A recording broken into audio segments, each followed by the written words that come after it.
Men and women who want to reach the world for Christ come from all walks of life. Among them is Scott Carr, a helicopter pilot in the U.S. Navy. When you fly the 53, the Sea Stallion, it's like flying a large Cadillac in the sky.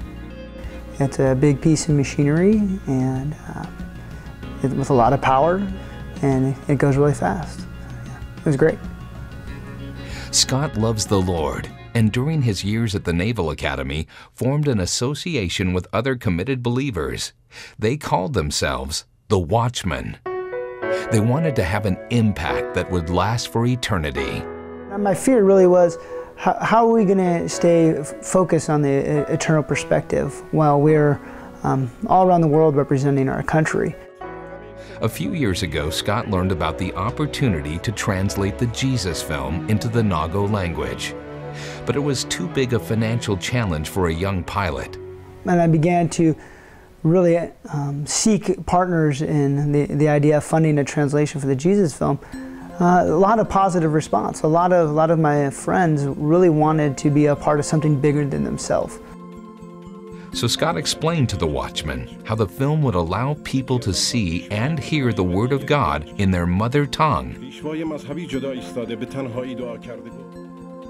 and that the film had already been translated into 1,100 different languages.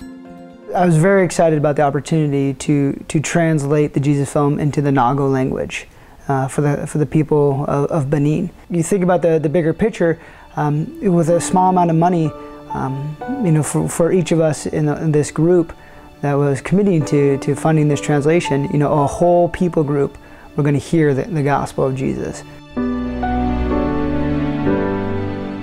When I look at this image, I'm extremely humbled by the opportunity that myself and the four of us had to represent the Watchmen and their families. When the hands went up at the end of our first Jesus film showing, it was amazing to see the number of people coming forward and accepting Christ. It was the first time that I felt that we were bigger than any of us individually, and we were contributing to an opportunity that was bigger than any of us could have done on our own.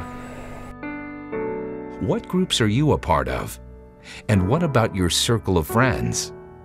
This group could be anybody. It could be your Sunday school class, it could be your extended family, it could be your college friends, it could be the church softball team. So accomplish something bigger than yourself that perhaps you might never be able to do on your own.